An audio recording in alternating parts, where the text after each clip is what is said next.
Hello there. Hello, hello. Welcome to Travel Marketeering Live. My name is Joshua Harrell. If we have not met before, I'm so glad that you are here. If you are a returning visitor, thank you for coming. And if you are joining live, because you could be watching this on demand on YouTube, uh, but if you're joining us live, then I would love.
Thank you, Kathy.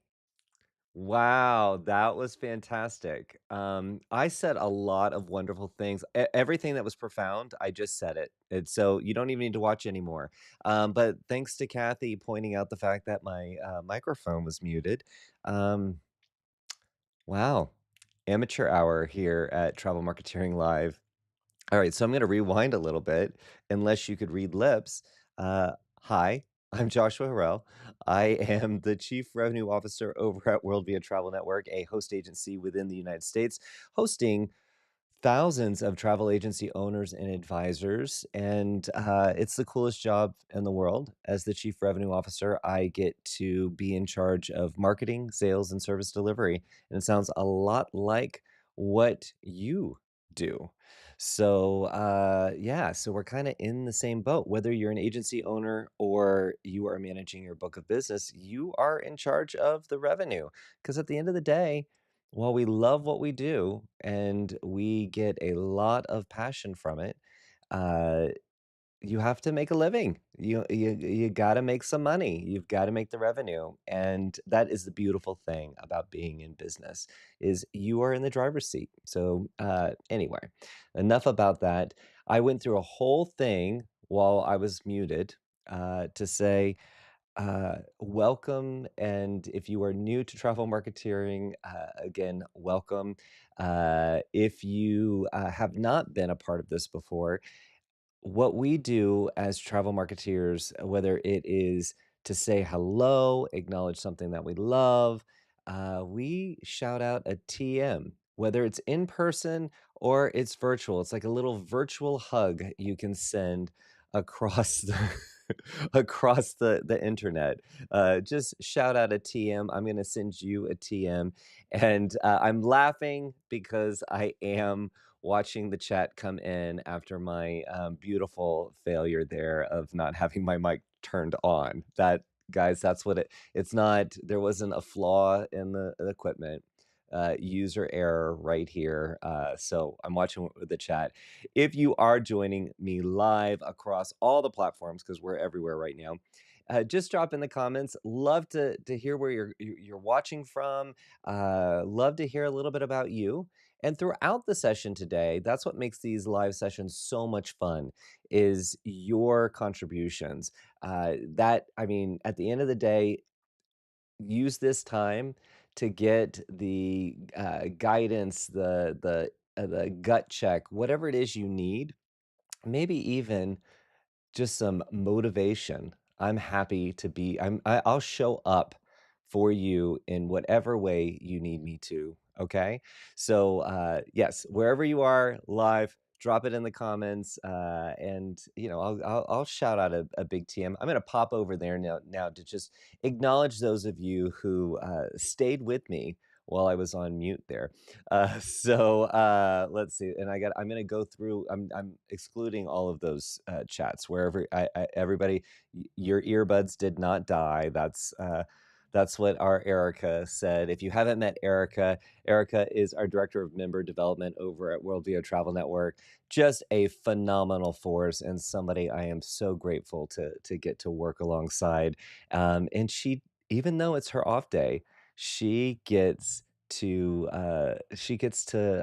wants more of me. That's what it is. Let's just say it. I mean, I was gonna avoid it, but she just wants more of me.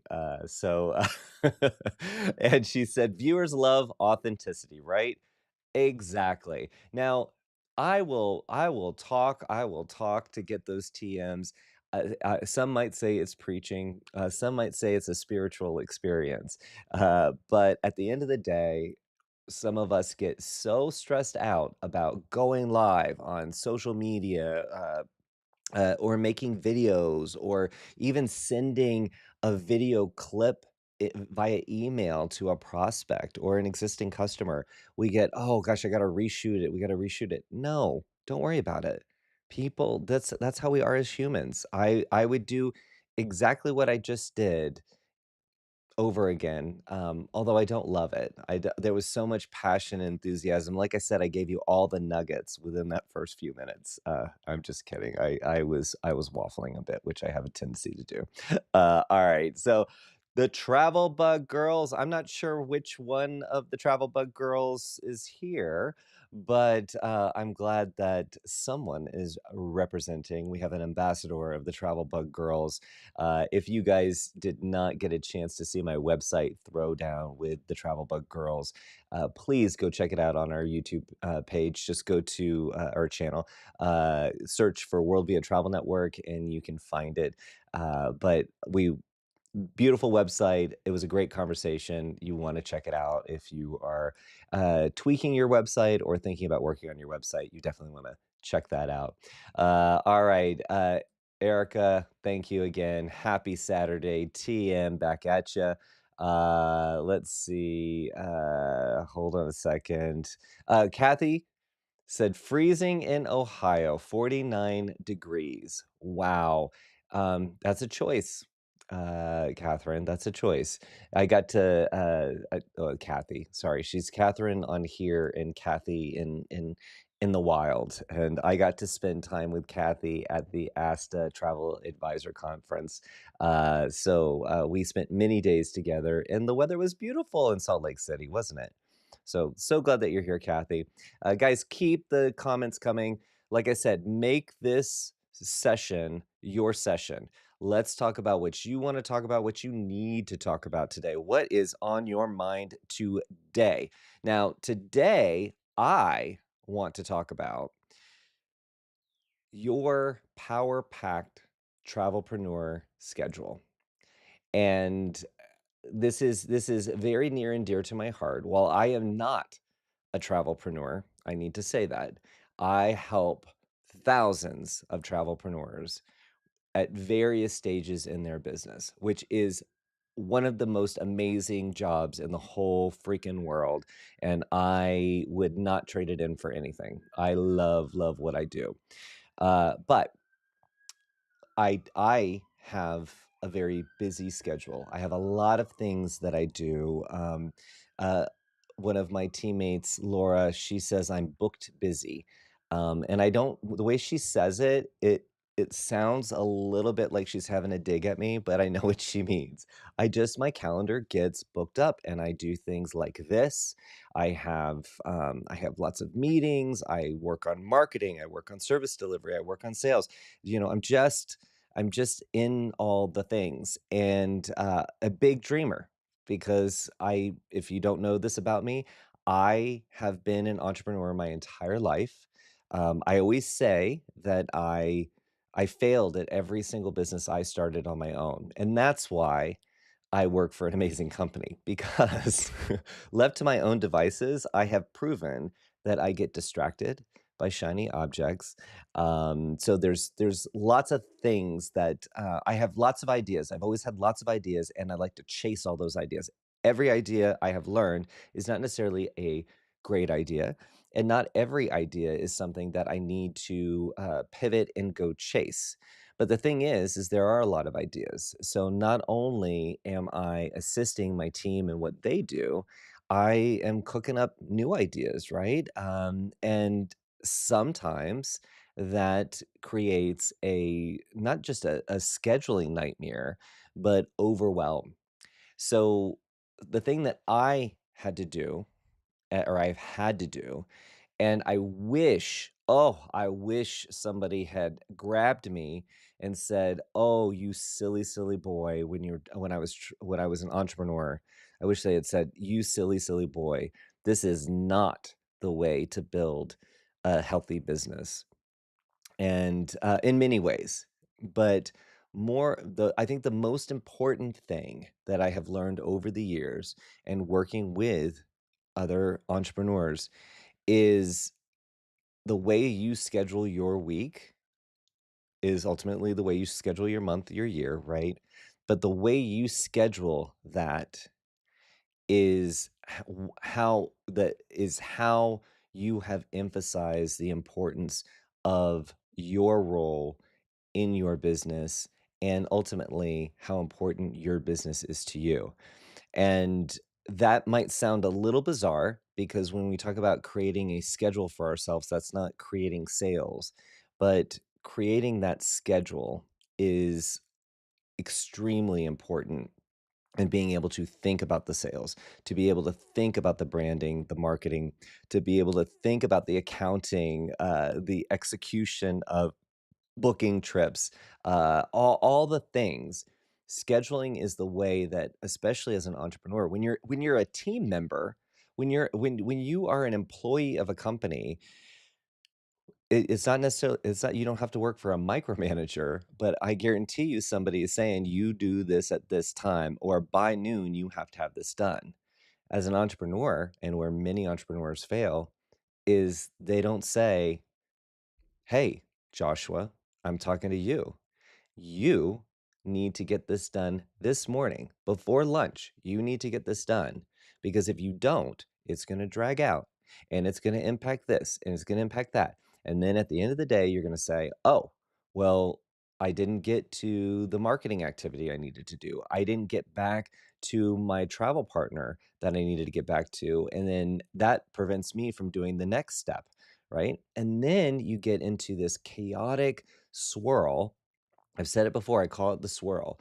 You get caught up in the swirl, and that swirl can take you down. Depends on your personality, right? Some people are so organized, and I love that for you. I love that for you. That's not how my mind works. My mind, while I'm in the middle of doing some good work, and I know it's good work. In the middle of it, I think about all the things that I haven't done yet, with something that it has no impact on the thing I'm doing. And I start to beat myself up. I start to get I just become paralyzed. I can't function. So, anyway, I might be peeling back too much of the curtain here to share that with you, but maybe you feel the same way. Maybe there are things on your list that you know you need to get done or you know you want to get done. And you're hoping for a holiday weekend when you don't have things with your family and you can actually get it done, right? I'm thinking that that probably is something. So I'm going to talk a little bit about scheduling.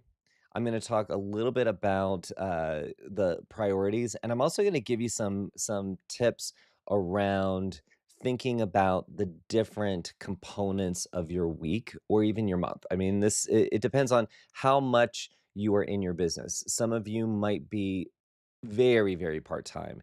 So your time management is about your home life, your work life, and then also your agency life, right? And sometimes that could be you're just trying to organize 2 days, the Saturdays and Sundays. So we can talk about that. I mean, that's an example of it, or you can you could be full-time in your business, and you could be working 80 hours. And let's be honest, I mean, I'm gonna just call this out because I follow a lot of people on, TikTok and Instagram, and a lot of them are gurus and entrepreneurs. And a lot of them, when they're talking about 80 hours, I don't know if they really know what 80 hours is, because I'm also seeing them going to the gym and doing all the things, and I don't know if that's them just living a fabulous lifestyle or capturing that fabulous lifestyle, but I an exercise that I would ask all of you to do right now, is open up your calendar, whether you use a paper calendar or you use a digital calendar. Open it up and look at the things that are scheduled on there, or look at that in addition to when you know you work on your business, and just tally up the amount of hours that you work on your business or in your business. Okay. And it's not, we're not doing anything, we're not going to do any comparison. It's just the same. We talk about this with travel marketeering all the time. You got to measure things to see what impact you're having. Is something working? You got to know what your benchmark is. And part of some of the swirl that I feel on a regular basis throughout my entire life uh, is sometimes a lot of me not really knowing and putting labels on things that I feel. I feel like I'm very intuitive, so I feel like I am so busy. I feel like I'm working 80 hours a week. You know what? It might be 60 hours a week. That's still a lot of time. But doesn't it sound way more dramatic to have worked 80 hours a week? I'm just saying, know where you're at so you can know when you're doing good, or when you're seeing improvement and when you're not, right? Because as an entrepreneur, you have to hold yourself accountable. And I don't care if you're a solopreneur or if you've got a team with that support you. You have to be in control of you. You set the course. And you gotta start talking in black and white and not in, fantasy land, because we spend a lot of time in fantasy land, and don't I mean, I used to like the '80s show Fantasy Island, I did, but I do not want to live there. I would like to visit and be maybe a guest star in a few episodes, but, no, this is my business. I do not need to live on Fantasy Island. So, anyway, wow, I really can I get a TM? I feel like I went someplace and maybe I still have some things I need to sort out. But to be honest, I do feel like I have seen I am very, very aware of what I have done in the way I prioritize my days. And I am very aware of what I have seen others do that I think really works. And I'm gonna share my journey with you, across all the things that I have to get done, which, like I said, is very much like you.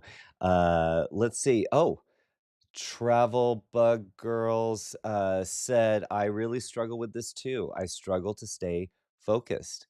I, you know what?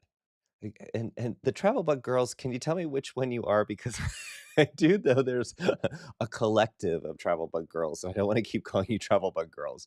But I can guarantee you, whoever you are on the other side of that, that many people watching this right now are the same way. To be honest, I think that that's part and parcel with being an entrepreneur. To have Think about it. Okay, I'm gonna break it down again. Think about it. To be an entrepreneur is, I think, the hardest thing in the world. Sometimes the job, the business that you have is not necessarily hard. It's something that you're passionate about. It's something that you want to build a business around. So sometimes the business part is not hard, but the day that you embrace, and if someone asks you, "Are you an entrepreneur?" and you say, "Yes, I am an entrepreneur," and you show up as an entrepreneur, you have now just entered into a club of very creative people, even if they're not creative and they're not gonna uh, uh, create this amazing content or craft logos or design the next iPhone, right? They might not be creative in that way, but you are creative because you see something. You see potential in something. You see an opportunity to serve the world with either a product or a service.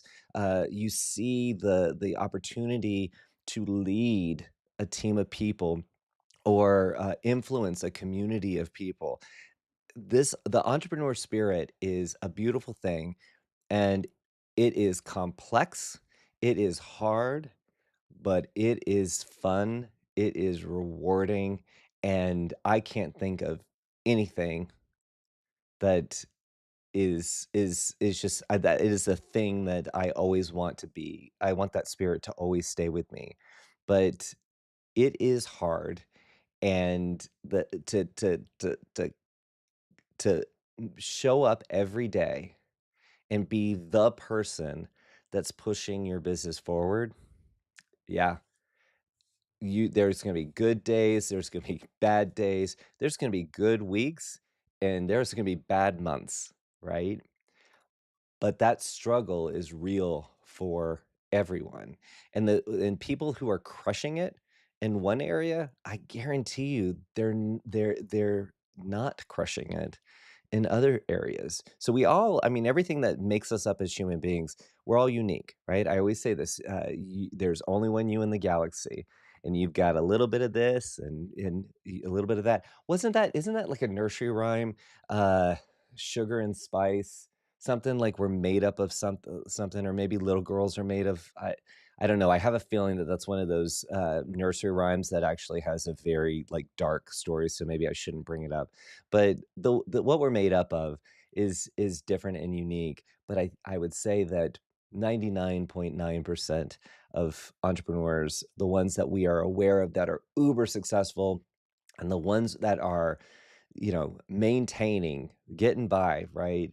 I'd say that everyone struggles with that ability to stay focused, not chase shiny objects. So, anyway, wow, I went there again. I today this Saturday, I feel some sort of way here. But let's see. Miss Mimi said, "Good morning, everyone. TM back at you." Catherine was giving me a TM. Secluded sunsets. Ooh, where am I at? I'm at Secluded Sunsets. Oh, beautiful name. I'm getting some TMs here. I tell you what, I need to make sure that I need someone else here pushing the comments through, because I get distracted, because I definitely was on a tangent. And now I'm happy to know that the Travel Bug Girls is Heather. And the reason why I said that, Heather, is because one of your teammates reached out to me to thank me for doing the website throwdown with you. And so then now I'm like, okay, it could be multiple Travel Bug Girls. But Heather, I'm so glad to have you here. And like I said, guys, if you want to check out the website throwdown I did with Heather, just go to World Via Travel Network's YouTube channel and you can check it out. And there's other website throwdowns that we do. However, what I think you'll love about Heather's is she is a multi-agent agency. I always have to say that slow to make sure that I don't slur that. But she's got a collective of advisors that she works with. So her brand is not her personal brand, like I always talk about for so many of you. She is an agency marketing her, branding her agency as an agency with a collective of advisors, and she's doing a really good job. So check that out when you get a chance. And oh, that's it, Mimi. She said sugar and spice and everything nice. That's what little girls are made of, right? Again, I will hold on to the fact that I have learned so many cliches, nursery rhymes, and things like that are based on some really scary things. So we're gonna acknowledge that. Thank you for cluing me in. But then we're not going to continue to talk about. But yes, as human beings, we're made up of all the things. And scenic vacations. Good morning. Sorry for being late in a TM. You know what? You're not late. You are always right on time. That's what I have to say. And Erica, thank you. Super Tangent Saturday. She wants to keep me honest and on track. And Robert is joining us. Scenic Vacations. So see, that's the thing, guys. You guys have your business social media accounts, and sometimes when you're logging in, you're already logged into your business. So I just don't know who might be on the other side. But Robert, glad to have you here. All right, guys. Let's get into what I wanted to talk about. Let's get into talking about your Power Pack Travelpreneur schedule. And while I'm talking about this, guys, I would really love for you to share little tips and tricks that you use on a day-to-day basis to help you stay focused, motivated, and make sure you can get all the things done that you need to get done. Because I'm going to share some random bits about things that I've gathered along the way, but I've gathered those along the way because people have shared. So please share. Or if you get inspired by anything and you're going to look at your schedule a little different, let's chat about it. So wherever you are, chat with us. All right. So let's talk about how you get your day started. Okay. Again, these are going to be tips. These are going to be this is going to be what I would recommend for you at whatever stage you are in your business. You could be just getting started. You could have been doing this for a few years. You could be super part time, or you could be uber full time. So I'm going to be giving you a lot of different things here that I think should be really helpful. So the first thing I'm going to talk about is start your mornings with purpose and clear priorities. You have to start your day, and I will also say that mornings, you maybe you don't work in the mornings, maybe you work on your business in the evenings, but really, when you wake up, when you are having your breakfast, I want you to think about starting your day doing these things, because I know this is going to make a difference if you commit to it. And it takes, what, a month or so? I want to say it's like 21 days to create a habit. So I know it's going to be rough in the beginning, but please stick to it. So start each day, identify your most critical tasks before the day begins. So this is a tip that I got from my first true manager in a professional setting. I worked at a theme park, so I had lots of managers, and all of them were either my age or just a little bit older. So I will say that they were not necessarily the managers, right? But when I got started in my career, I had a manager, and I will tell you, she hated me. She absolutely hated me, and I hated her too. Like we just but we were better hating each other. That's that we needed that spark and that fire because we crushed it. So I'm going to say that when she was giving me this advice, I didn't want to hear her, but it has made a difference. It made a difference back then. We ended up becoming friends, but I'm just saying we had a rough start there in the beginning. But she urged me to put together my to-do list either at the close of my day at the office or before I went to bed. And I'm thinking, I'm not going to do this right before I went to bed. You just got me for 8 hours. You're not going to get me for an hour at home. But I listened, right? And I did it. And what I found it did for me, and then it definitely held true for me as an entrepreneur, is it allowed me to get some control over that swirl before I went to bed. Because if I went to bed and I had the swirl, like, "Oh, I have to check up on so and so because I don't know where we're at with this," or, "Oh, I need to find out if that customer responded to that proposal." "Oh, I've got this, that, and the other." I don't know.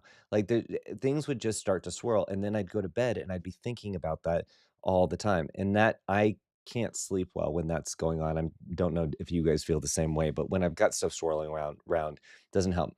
So, I took her advice. Thank you, Tracy. I took her advice and I wrote down the things that were on my to-do list. I did have a to-do list. I wasn't like completely bone idle. I had a way forward that I was marching towards, but I took my to-do list, and then I also, outside of my tasks, I added the things that were swirling through my head. And they could be so random. They could be ordering toilet tissue. They could be, it could be submitting petty cash. I mean, it really could be uber random.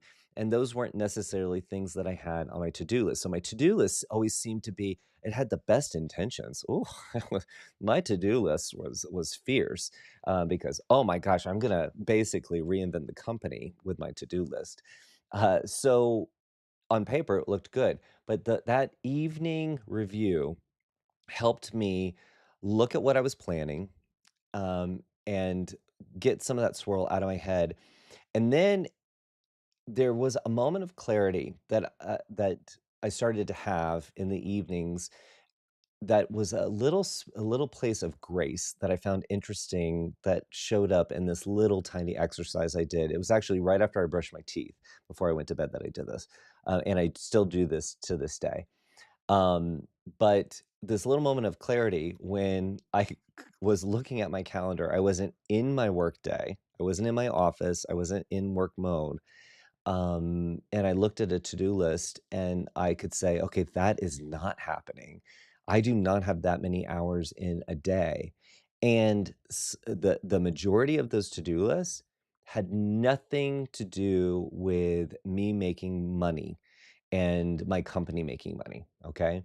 So I have learned, and I still jot down every single idea I wanna explore. Don't get me wrong. I You don't wanna edit yourself while you're in flow. You don't wanna do that. So I have my someday maybe list, and the ideas that flow go in the someday maybe list, and then they make it over to my to-do list. That doesn't mean that I'm not thinking about the someday maybe list. It just means that I don't have to constantly remind myself to remember the someday maybe list items, right? It's there, it's captured, and then I look at my to-do list. Is this stuff I can get done? So, and don't say something like, "Oh, well, I'm gonna get a phone call and it's gonna get all pear-shaped." Don't start thinking like that. Think about, if everything goes according to plan tomorrow, can I get this done?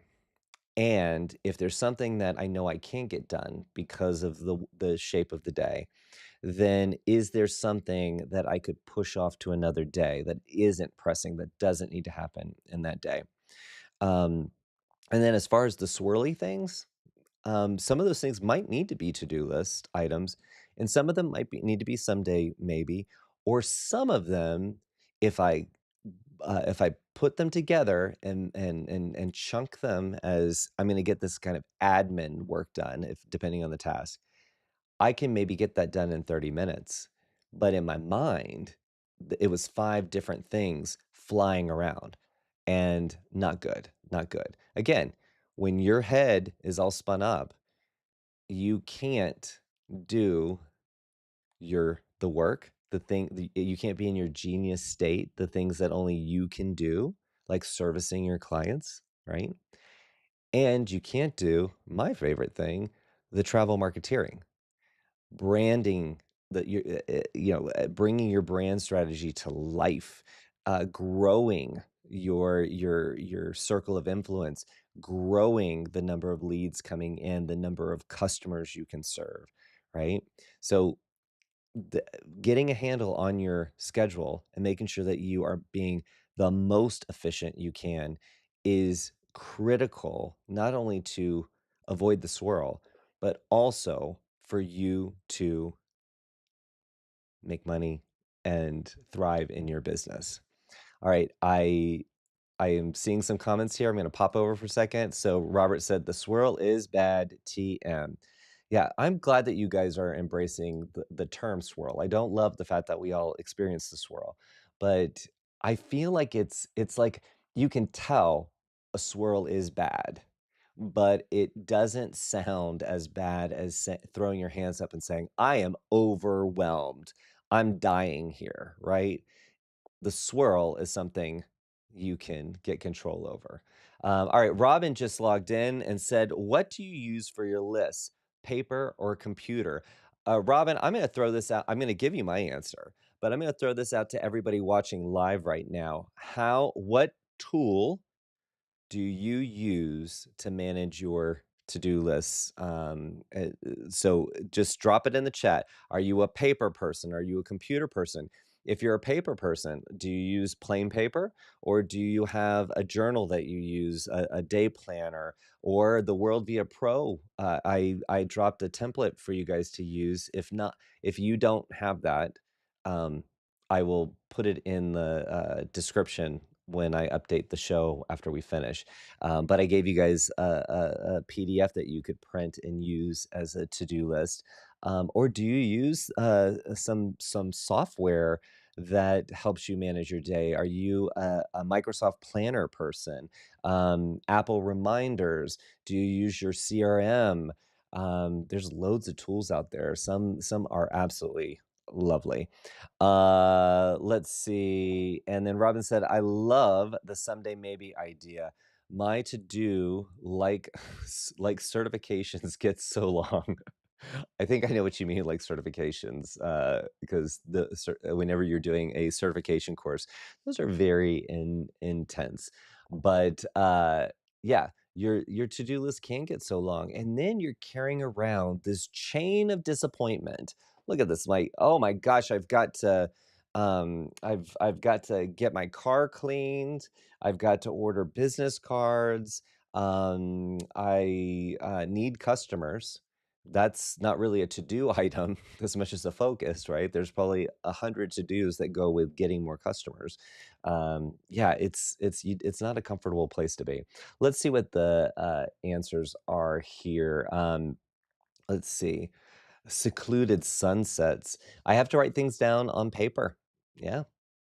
How many people have to do that? Not necessarily with to-do lists, but with any type of thing that needs to be in your cranium, because I have found I try to live in my computer systems, but I do need to take paper notes in a meeting. I need to write it down.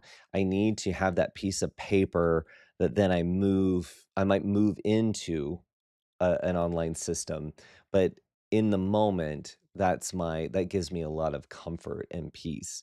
Uh, all right, Kathy said she uses both. Love it.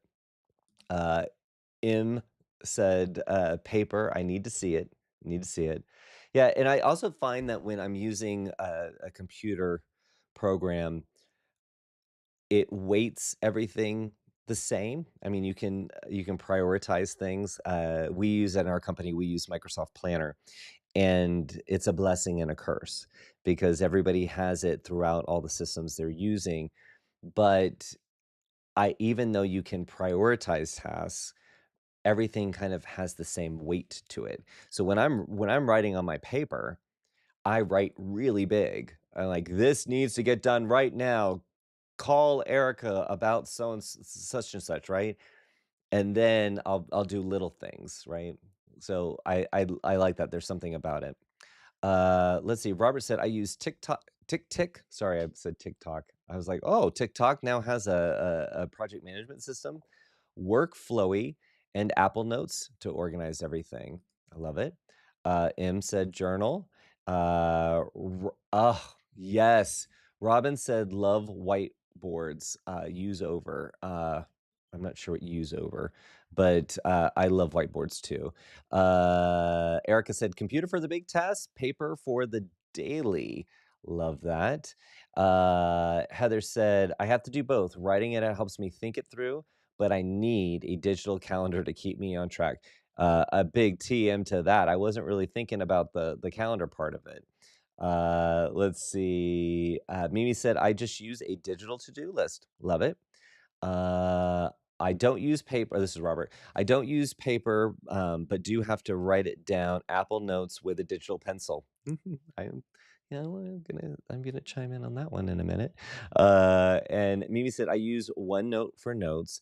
I don't write anything down anymore. Beautiful. Look at that. We got a cross section. Oh, that's Robin chimed in she said use over. Whiteboards can be erased and used over, no paper waste. Um, yes, a TM to that. Also, there's something about a whiteboard. I'm just saying, you get up on that whiteboard and it is wide open. You can put all the stuff in it, and you don't necessarily have to have it structured, and then you can take a step back and, kinda soak it in. I do love that. Now, it's not practical for what I do because I travel a lot, and I'm in my office or in those trips, I'm also moving from meeting to meeting. But I would love to have a whiteboard. That would be fantastic. And the thing I like to do if there is a whiteboard when I'm traveling and I'm in a meeting is I take a picture on my phone to make sure that I've captured the notes that maybe I put down, but then also what somebody else, may have contributed to it, and I like that too, it's dated, it sometimes it's pulling in the location for me, so, it's a nice I have a folder on my phone where I keep some of those photos, but Robin, to answer your question, what I use so I use Microsoft Planner, like what Erica was saying, I use Planner, across our organization to oversee all the things, right? So things that I have to do, as well as what our team is working on. And because it's integrated with all of our systems and things like that, everyone has visibility to it. And that to me, it's a way to capture all those things. So we capture project items like, hey, we're going to redo our website. We'll list out all the tasks and then assign those out, and prioritize to put due dates on them. But then I'll also in most of those planner boards that we use, we'll put a someday maybe list. And I will tell you, especially working with a group of people, many of you are just working on your managing your time and your projects. But the moment I introduce the someday maybe concept, it's interesting because people in that moment, while we're just trying to capture the ideas, you can always move something out of the someday maybe list, right? People feel like even if it's their idea and they know it's going to be something we'll work on later, they are hesitant to put it in that someday maybe list, like it is we are cursing it or we're deeming it not worthy. No, we're just saying that someday maybe when there's a space and we're able to get to it, we're gonna put it into the mix. But we don't wanna lose it. It's not a part of this current period of time or this current project.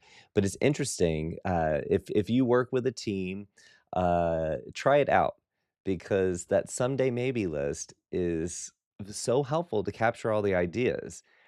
But watch somebody as as you both know that should go in the someday maybe list. They'll be like, "Oh, well, I do think we could get to it in October."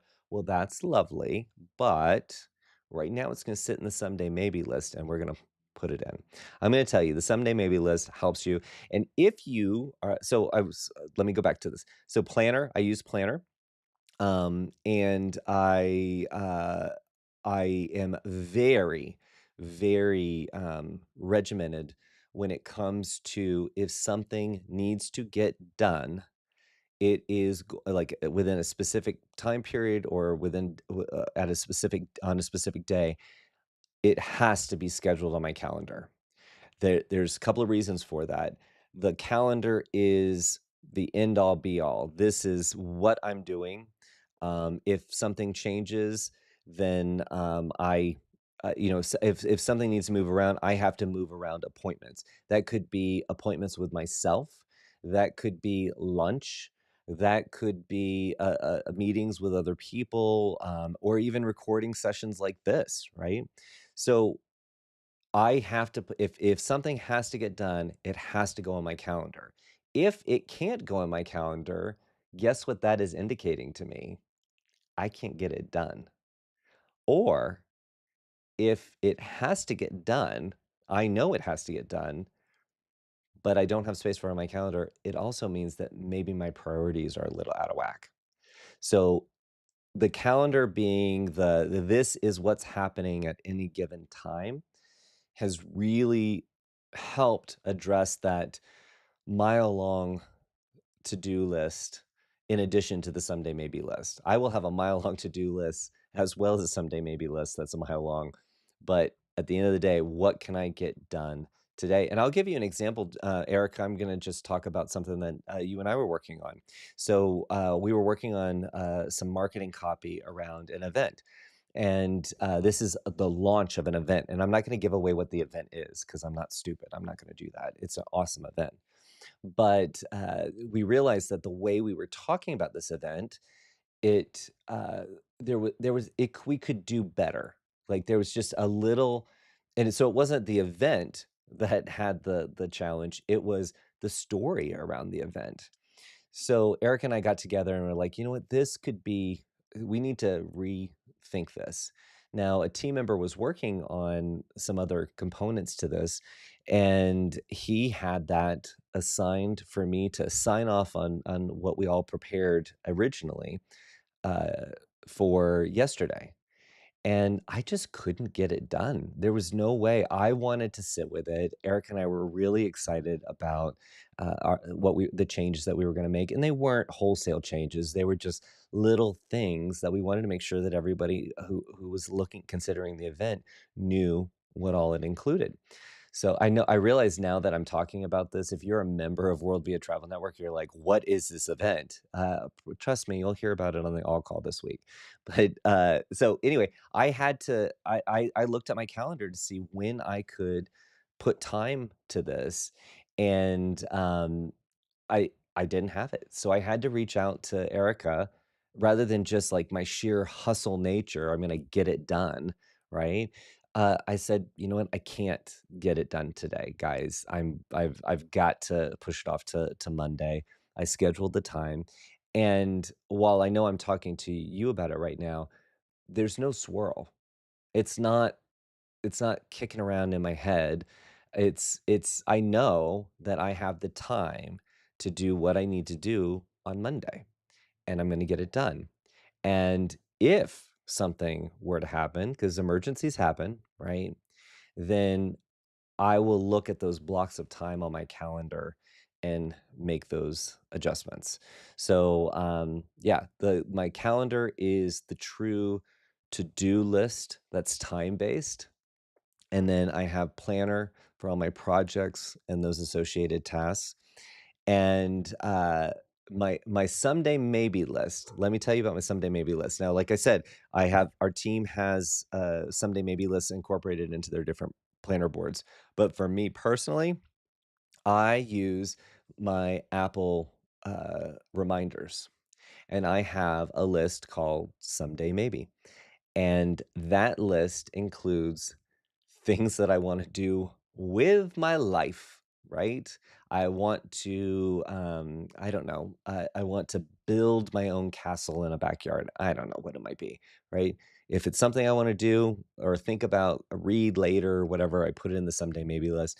And the great thing about it being on my phone is I can grab my phone at any point. I can be at the gym, on the treadmill, the Stairmaster, whatever. I can put notes in there. I can be watching TV, and I all of a sudden, I'm sure this happens to you too. Like all of a sudden, I lose focus on the program, so I will go to my phone and put that. whatever that thought is. Contact so and so about blah blah blah. I put in the someday maybe list. Now, some of those things might be things that I need to put a set time to. However, I have found that when left to my own devices, I will make everything due on Monday. And what happens on Monday is my calendar cannot accommodate it. So, anyway, that's kind of my system. And then in a meeting, I have notebooks that I carry because if I have my computer open or if I have my iPad open, because I do have an Apple Pencil and I do like taking notes in there, but all the disruptions of messages and phone calls and things like that, it messes with me being present in any of those conversations. So I use paper in those meetings, and then I have some signals that I use for myself, some symbols that I use for myself. So if someone's talking and there's a question that I have that maybe I want to ask when they get done or when it's appropriate to ask, I put a big question mark before what it is that I want to ask. So I know, okay, that's a question. I create a circle next to things that need to get done and be added to my to do list or even my someday maybe list. And then I have a square that I put next to anything that is maybe a follow-up or somebody else will be maybe it's something I'm delegating to somebody else. So those I think those are the other thing I do, and this is just note-taking in general, is if someone made an amazing point or something came out of the meeting that was super amazing that I don't want to forget, I put a big star next to it. So there'll be other notes on the page, but this means that I'm not moving between devices or different paper products to have like a to-do list or my notes. I hope you guys can not hear all the sirens that are going on right now. I'm good, don't worry about it, but I'm on a very busy street and man, something's popping off. So that's kind of my system, Robin. Is it perfect? No. Could Erica tell you that I still drop the ball on things? Absolutely. Do I have more peace of mind now than I did 10, 20 years ago as an entrepreneur? Yes. Yes, absolutely. And I'm able to maximize my output, and overall just have better quality of life, right? Because I'm stressed. I think I'm stressed by nature. I get anxious about things. I want all the things. I want them all right now. But I don't feel like I'm caught in a hole that I can't climb out of, right? I feel like I'm just really everything is extremely transparent and right in front of me. And that's where I find peace of mind as a leader, as an entrepreneur, as a dreamer, as a doer. Did you ever know that you're my that's not really the that's not Wind Beneath My Wings is not really that song. That was a stretch for me to get there. Let's see here. Uh, let's see. Uh, Erica said, "I call the someday maybe my wish list too." I love that. And here's the reason why and I didn't come up with someday maybe, someone else did. Somebody much smarter than me came up with that, but it stuck with me because I had a wish list and very much still the same as the Sunday maybe. The when I s it always feels like when I put something that it's like my wish list. It reminds me of when I was a kid and I would go through the Sears catalog and create my Santa wish list. I wouldn't get some of those things, and I wasn't in control of that, Santa was.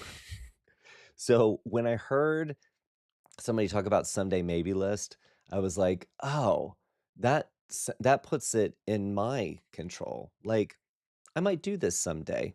Maybe. Maybe I'll do it, but I'll make a decision on that later. I don't know. You got to find what works for you.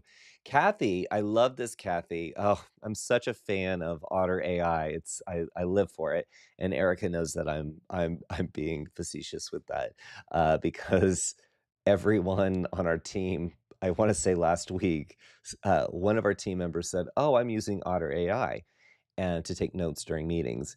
And then I want to say within 3 hours, 17 team members all got the app.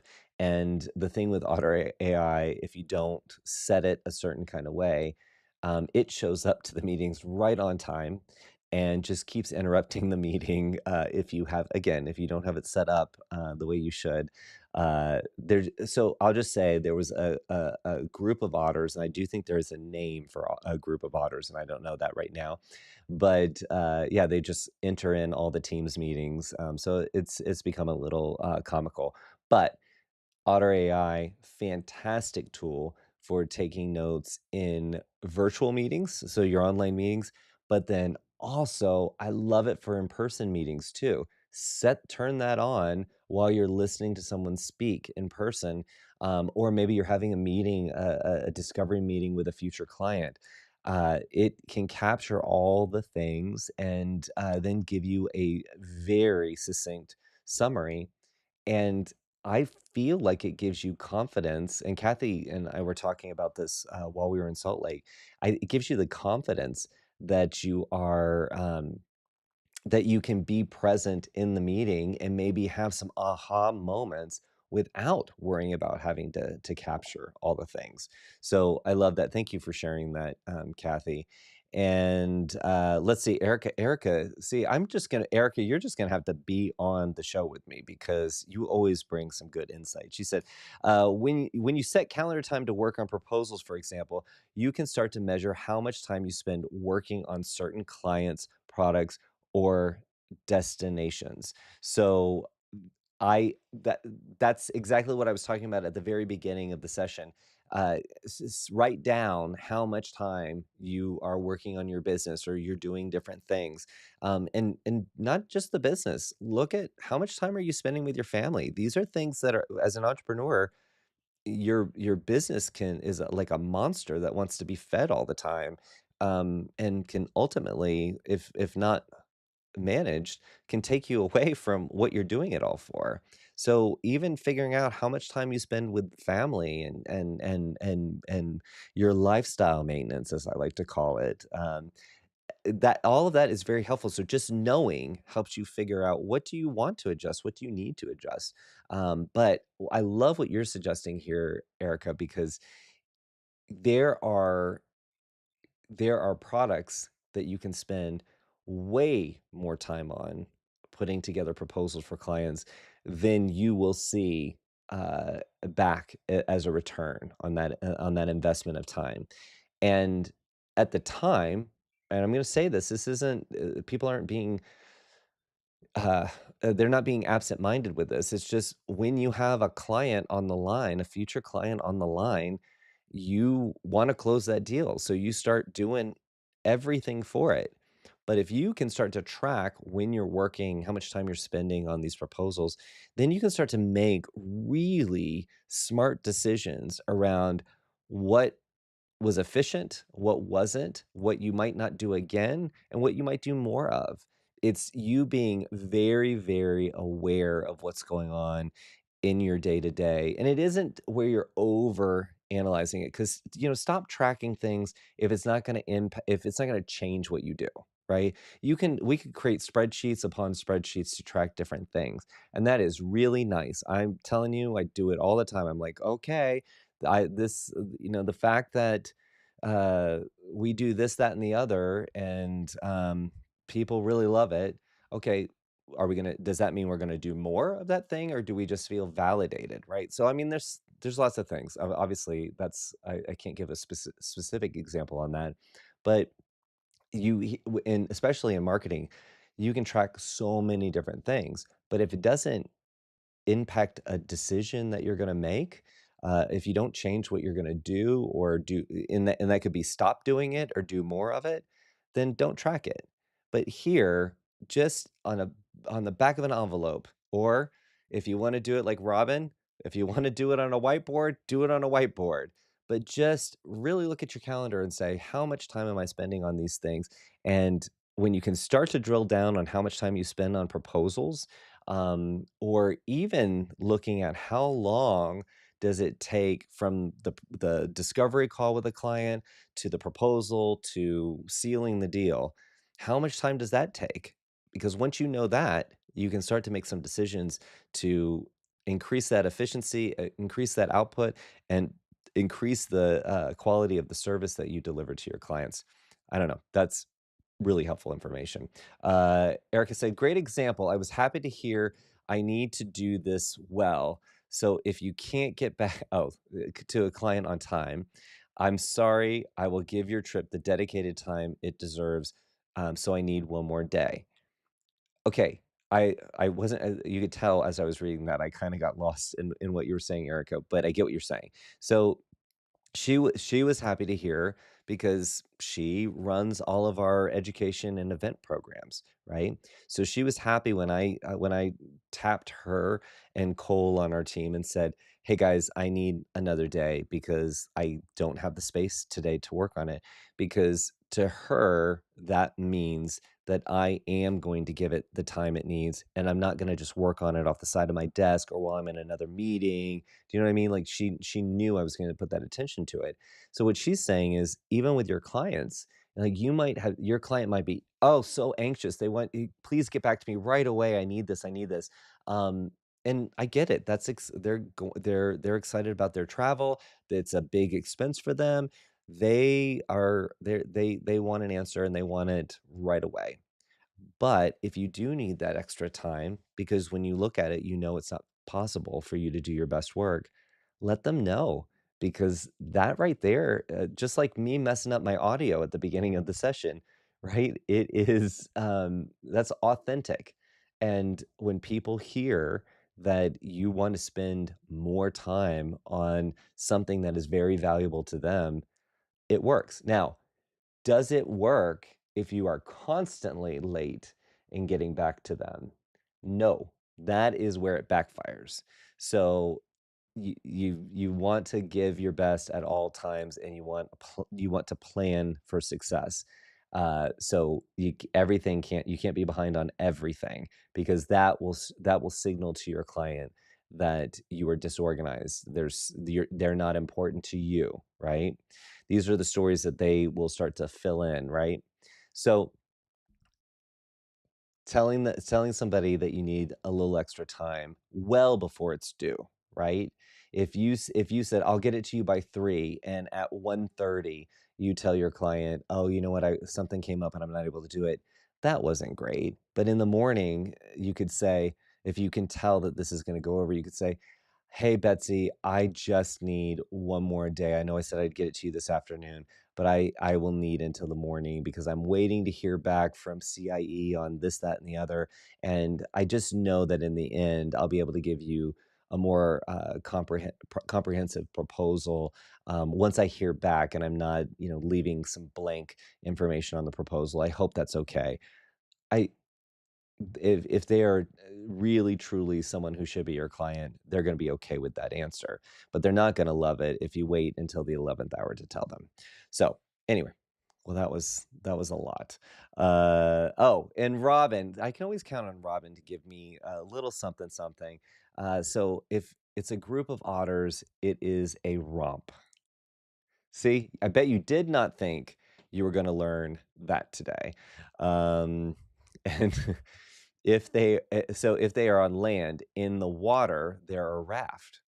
Oh, so we have a rump of otters coming through the field right now, and then all together they're a raft, which makes sense if you've ever seen sea otters. Aren't they sea otters or ocean otters? And they're laying on their backs. They do just float, and then they'll grab each other and they'll be like, "Let's float together." Okay, why I needed to act that out, I'm not sure. All right, let's go back to just that morning routine. So night before, go through your goals, and then what I was going to say is do a 10-minute review in the morning. So you've done your to-do list the night before, or you've evaluated your to-do list, you've put things on the calendar, but in the morning, you're sitting at your desk, you're in your space, you are looking over everything, just do a quick 10-minute review. Did you sleep well? I'm not saying that's a part of the review, but I'm just saying what happened the night before. And when you were doing your to-do list, things might have changed. You might have had a vision of love while you were asleep, and maybe you're going to change some things around. So in that 10-minute review, you can do it again the nighttime, prepping for your day with your goals for the day. That is something to get all that swirl out of your head. In the morning, you're fresh as a daisy, bright-eyed and bushy-tailed, or at least I hope you are. You're like a rump of otters all over the place. Thank you again, Robin, for that. Uh, so look at your calendar, and you might need to move around some blocks of time. Definitely do that. But get that all set up before you get started on the day.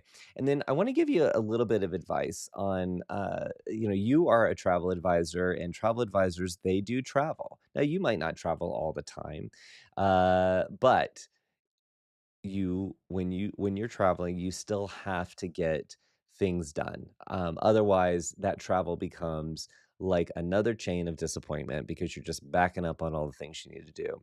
So think about time zones. I will say that, and Kathy knows this.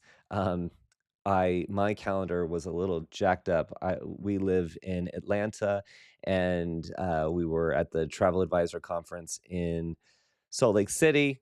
So a little bit of a time difference there. I had on my calendar, it was not a digital calendar, it was a written calendar.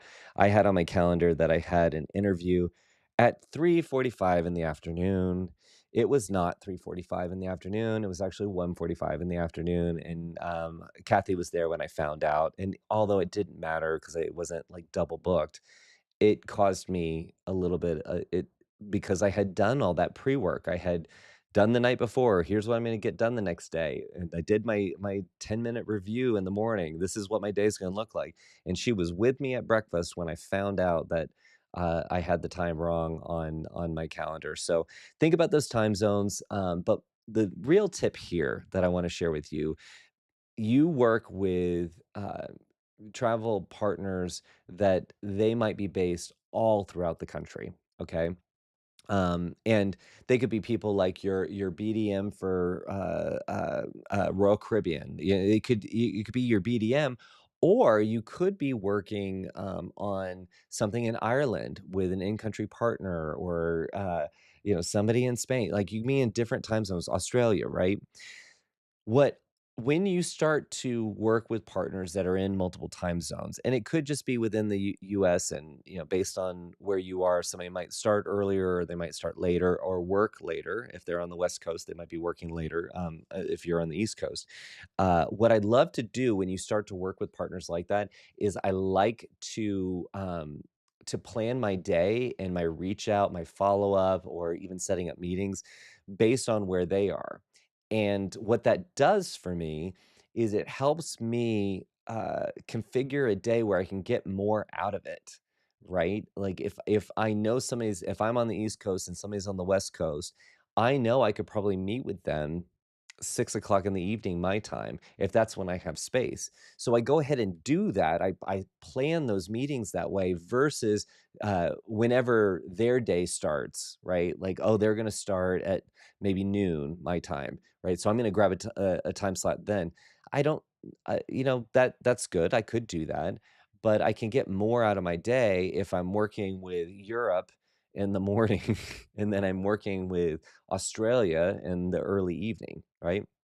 So it's something silly, might seem insignificant, but for me, that was a really helpful way to get more out of my day, to where I was, or where I am getting the most out of the day by plugging people in when they are available, when I know they'll be available, and when it's convenient for me, versus trying to make everything fit into my set schedule. And I have the flexibility to do that. Not everybody does, but if you do, think about it that way. All right, let's pop over. So let's talk about dedicated focus time to marketing and branding. And obviously this is travel marketeering, so I'm talking about branding. I'm talking about the marketing tactics. Remember, branding is your macro level activity around promote your brand awareness, your brand activity. Marketing tactics. The marketing is more the tactics, the small things that you do. So, email strategy is in a branding category. Sending email or sending a email, that is marketing. So I branding is the overarching term for this type of activity. I don't know why I needed to go into that much detail on it, but go figure. All right, so here's some tips. And this can be applied to other things that you do, but your client work is going to be the thing that needs to move around a bit more, or you need more flexibility because you need to talk to your client Betsy. So when is Betsy available? When can she schedule time? So to me, that's space that I need on my calendar for those discovery meetings or the client work, and that's not going to be something I can always set a specific time or a time block that I'm working on it. Now I do know some advisors who they only take meetings from 12 to 6 in during the weekdays. So that time is blocked, but not every time slot is booked. So there's some little flexibility. But my branding work, I need to make sure that I get that done because if that suffers, it has a very long-term effect to my business. So I need to make sure that I am giving that time. So what I love to do, and this is not necessarily in my role today, but in that entrepreneur role, is block that undistracted time to do what is called, and I can't remember what his name is. A guy named Cal wrote a book called Deep Work, and he talks a lot about the science behind uh, behind kind of switching context in the day, switching tasks, and how that's very disruptive. You're not really able to truly focus and give the time something needs. And it's hard for you. It almost takes longer to do some things because your brain is distracted. So, and I wish Cal Newport, I think his last name is Newport. The book is called Deep Work, but he talks about 90-minute blocks. 1 hour seems great, but by the time you get settled in, 1 hour is just not enough to kinda get in that state of flow. But 90 minutes, if you are not doing this now, you do n 90. Thank you, Robert. He said Cal Newport. Uh, if you do the 90 minutes, I think you will see a difference in your output, in your focus, and even how you feel when you get done with it. So block 90 minutes, whether it is for your brand work, your brand strategy work, and the execution of marketing tactics, or it's 90 minutes to maybe set up a template within your CRM or just different activities that you need to put some mind time, some thinking time on. Try it because I have seen over the years that that 90 minutes is brilliant. Now I have to defend that 90 minutes because it's very easy for me to take something that, oh, I could knock that out in 15 minutes. I'm going to let it eat some of my 90 minutes. And then at that point, I've undermined myself. So block 90 minutes to do that deep work. And you can have multiple blocks of 90 minutes all over your calendar. But for the most part, if you were to, look at your day or look at your week and what you spend time on, if you have 30 minutes here for something marketing related, 30 minutes here, an hour here, I if you could pull all those things together and do it in one 90-minute block, I think you would feel like you've made a dent and feel very confident to move on to the rest of what you need to do. So try to pull those things into 90 minutes if you can, and do that deep work, but schedule that time. Don't just hope you're gonna be able to devote time to it. And then when it comes down to creating content, so creating content, the social post, emails, blog articles, all the things that make up your content engine.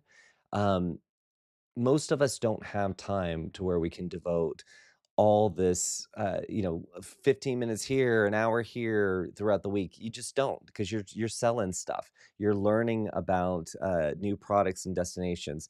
You just don't have that kind of time to just create content. But I have seen it work for myself. I've seen it work for many advisors. If you block out 3 hours a month as a chunk of time, whether that is on a Saturday, a Sunday, or you get it done on a Thursday, whatever it is, if you could, out of the hours that you put into your business every month, if you could carve out 3 hours to create your content, I guarantee you, you will feel better about the rest of the work that you need to do. Plus, you're putting that content in to the mix and helping you build your brand to attract new customers. You're keeping the engine alive. But if you try to do an hour here one week, an hour another week to create content, I don't know that you're going to see the outputs that you would see if you carved out 3 hours. So I would challenge you next. So we're about to be in a new month. Go ahead and get to your calendar, whether it's a paper calendar or it's an online calendar. Go in and block 3 hours out and just say content creation. Figure out what needs to go into that at a later time. But today, go ahead and block that time. And that's an appointment with yourself that you will now spend time to get that content done. So please, please, please do that. Uh, all right. And within that 3 hours, then you can schedule that content on social media to go out. And on some blogs, you can, if it's attached to your website, some of those you can schedule when those posts go live. If not, I'm not as worried about publishing a blog post all in a batch and having multiple blogs go up at the same time. It's mainly how I'm going to promote them on my socials that I'd want to schedule out. But think about it. If you have 3 hours to create content or curate content and then schedule all the posts, then you don't have to think about scheduling posts. You just get to show up and respond to the comments or just watch how they perform. That's really, really helpful. And then always when it comes to doing all these activities, do the strategic planning. So assess what's happening in your business at regular intervals. Create templates for consistent messaging and the convenience, right? So that could be proposals. That could be maybe you have a style of a social post and you just change out the images. Whatever you can do to make it easier to show up in your marketing channels, do that, but base it on what you're seeing happening. And some social media gurus or people who have seen some success at it talk about not comparing year over year, but looking at the last 90 days and seeing what worked, what didn't work, and then comparing what they're doing now to the last 90 days. And I love that because things change so fast. And not only that, but you get better every day, right? You get better every day. So if you're looking at what you did last year in terms of creating content and social media engagement, I mean, it's a measure, but what will looking at what I've been doing and is it working or not over a shorter period of time, that to me is something I can action. Like, oh wow, I'm seeing people really like this thing that I do. I'm going to do more of that. I'm going to do less of this thing, right? Travel marketing principles all the way around, right?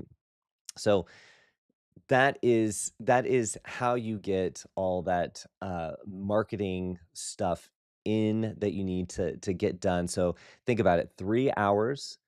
Schedule those 3 hours and for the month, and that's your content creation block. And make that sacred. Do not mess with that because content is not a luxury.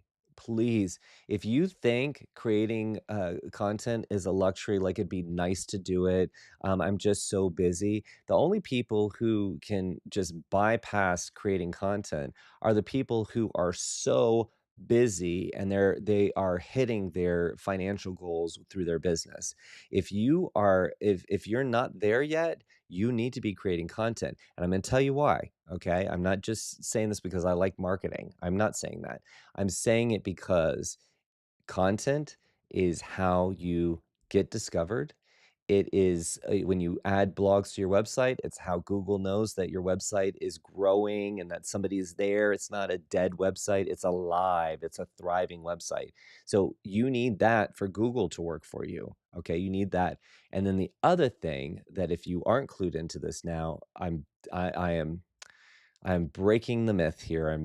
Or not the myth. I am pulling back the curtain. Content is what feeds all these AI tools.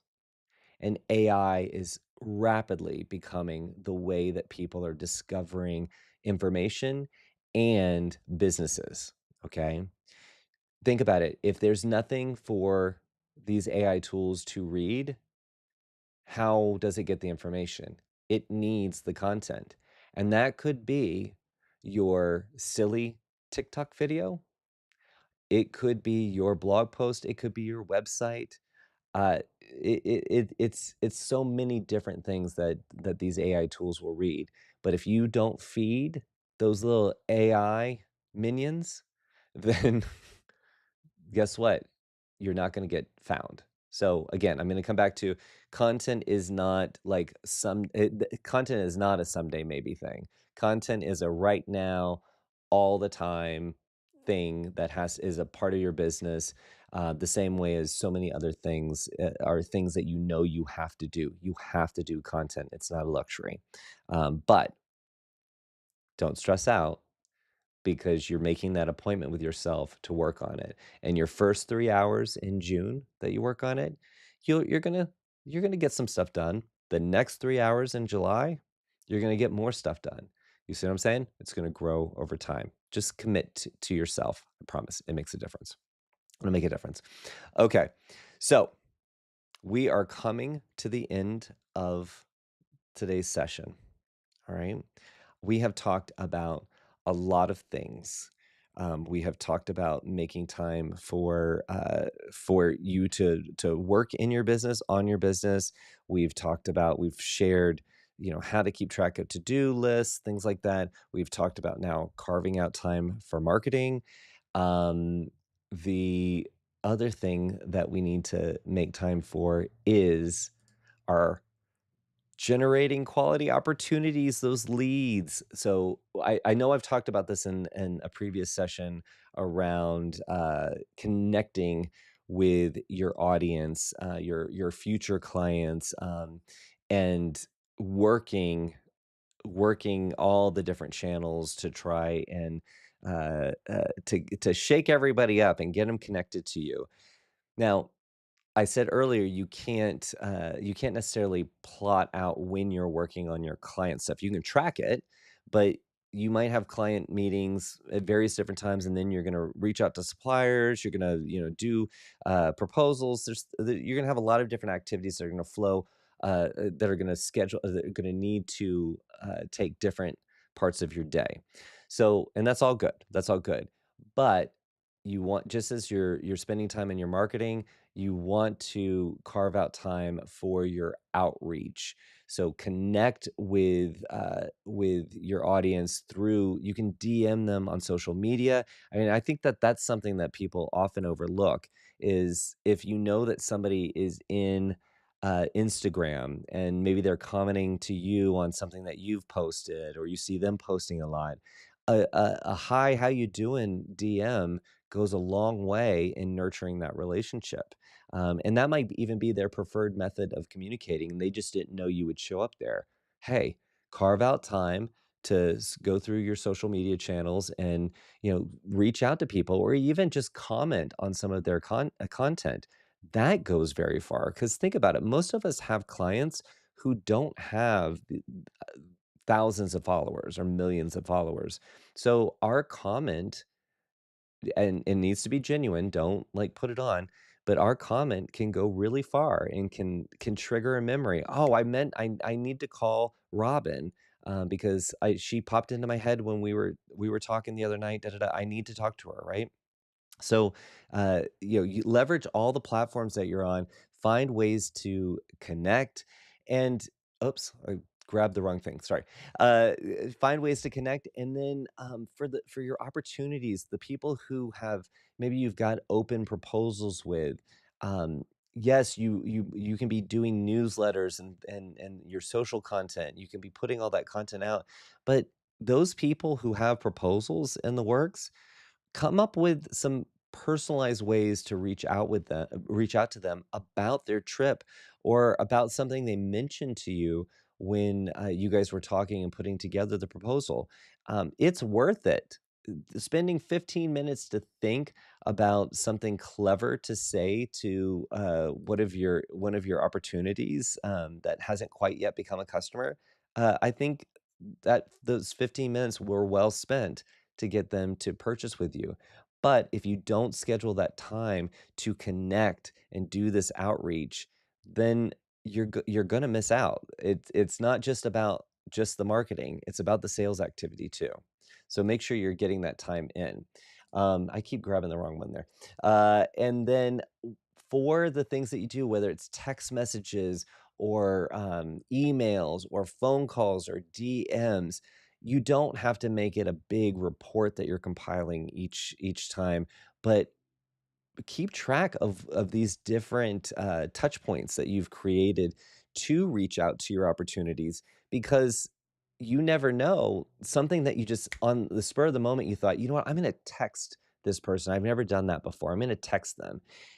You could find out that works 50% of the time and your emails work 20% of the time. I don't know what it is. You because and you probably don't know either. You do need to track it. There's certain things that stand out in our minds and we're like, "Oh, that really worked."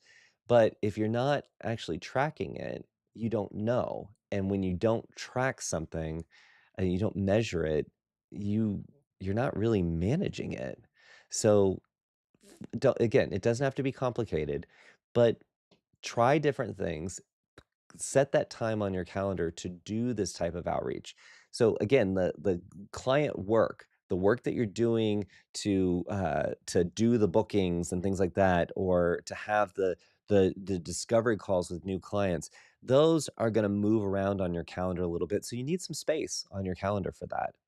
But this outreach, the branding work, the deep work for content creation, those are things that you can schedule. So get those on the calendar. And the other great thing about that is if you're using a calendar, like a scheduling tool for people to schedule times for those discovery calls, if you've already blocked out time for you to do that deep work, then you're still going to get that work done and they're able to schedule around when you're available.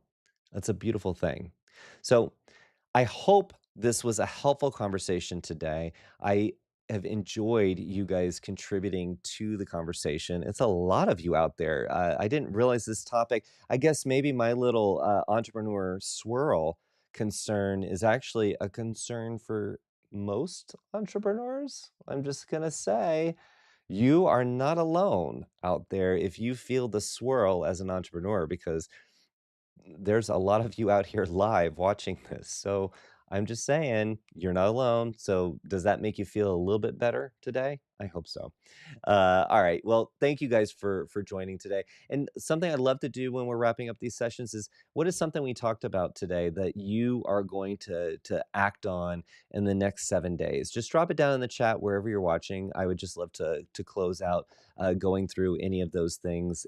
And maybe you just got a tip. Maybe you're gonna switch to your iPad and take notes. I'm just saying, you could. So thank you for joining live. I want to remind you, if this is your first time, I want to remind you that we have our Travel Marketeers Facebook group.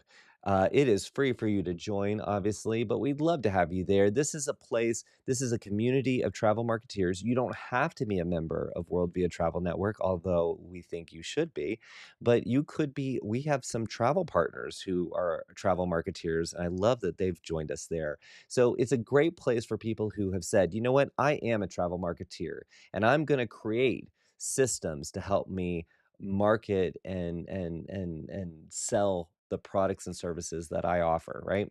That's what the whole travel marketeer movement is all about. So please, please join. You search Travel Marketeers in Facebook, and you will find the Facebook group.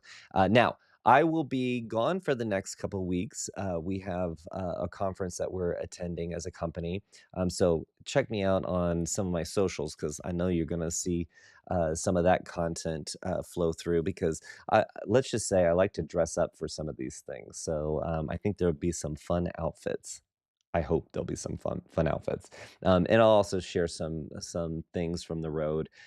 So I would love to have you tune in. So I won't be back until I think it is the 21st. Um, Let's see, June. Let's see. Hold on. Hold, please. Hold the phone.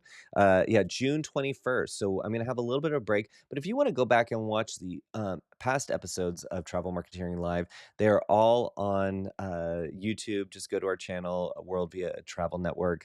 Love, love, love to have you check that out, and then have a chat about it in the Travel Marketeers Facebook group. Sounds like a plan? Maybe. Let's see what we've got going on for the next what you were inspired to do. Erica said, if you don't track it, did it even happen? Like a tree falling in the forest. Very colorful, Erica. Robin said, definitely great. A help TM. Add a someday maybe list. Robin, I am so happy that that is what you're taking. And Tracy said, I like the DM tip. That's right. Do, do, do, do. That was like my DJ horn there. I love, please, guys, incorporate it. It is so easy. And I think you'd be really surprised at what happens when you start pulling the different levers and ways that you can communicate with your audience. Um, yeah, just try it and see what happens. All right, guys. Thank you so much, Travel Marketeers. Unite like Care Bears. Unite. Yay. Have a wonderful rest of your weekend, and I will see you back in a few weeks. All right. Take care. See you real soon. Bye now.